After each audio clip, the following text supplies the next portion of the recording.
Hello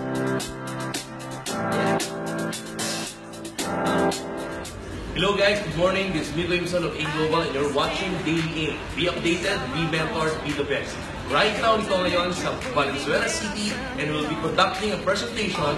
Kasama ko ang isa sa mga pinakamalupit na leaders natin ng A Global. One of the most inspiring story of A Global, ladies and gentlemen, A Global distributors, A Global leaders, and Daily Aim viewers. I would like to meet Mr. Johnny Formentera. Hey, sir, hi, Sir Johnny. Yeah. Hi. So, Sir Johnny, may mga viewers tayo ngayon and they're so curious about you kasi kilalang ang pangalan mo kahit sa Visayas, Luzon, Visayas, at Mindanao. Sikat na sikat, Mr. Johnny Formentera, very inspiring story. So, the viewers would like to know, mga A Global leaders, paano ba talaga nagsimula sa A Global? What are the challenges? Ano yung turning point? At paano na kilala yung A Global from the start? Anyway, na-invite ako ng kaibigan ko, kababata ko, mga Dennis Wablar, isang si Juano rin po ako, and taga Malabon po ako. Anyway, background ko po before, isa po ako pedicab driver sa Malabon. So, isang napakahirap na buhay po, nilanas ko dito sa Maynila.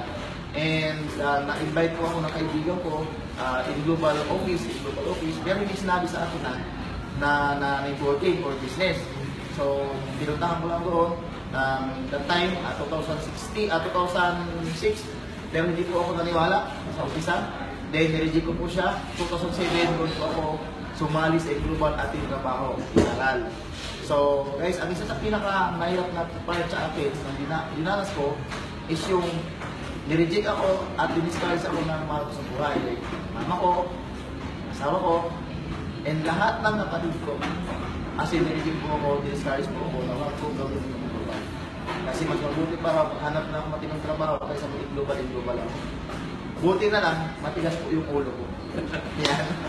So, buti na lang matigas yung ulo ko, and good news na ako po, after 2 years doing this business, so kumita po ako ng higit 1 million. Wow! So right now po, nagdadrive po ako ng isang sarili ko kotse. And this year, maglalabas pa ako ng bagong kotse, SUV naman. Yeah! Ayan. So guys, anyway, sa lahat po na makapanood nito, don't give up. Tuloy mo pangarap mo kasi dito po walang discrimination. Ano man kung kalagayan mo sa buhay, ano man kung trabaho mo sa buhay ngayon, ano man kung pinag-aralan mo, hindi po tinatanong yan. Kasi ako po, isa po akong high school grad, pero yun masakawa nga lang kasi siyempre sa hirap ng buhay, malayo pa yung eskwelahan namin. So, sinikap ko lang po ng global at binuhay ko dito ang pangarap ko. So, guys, maraming salamat sa inyo and God bless po sa lahat ng nanonood ito. Power!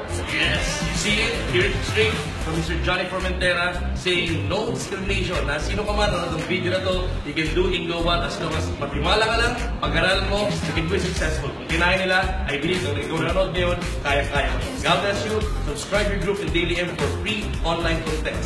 God bless. Happy networking. Power! Power!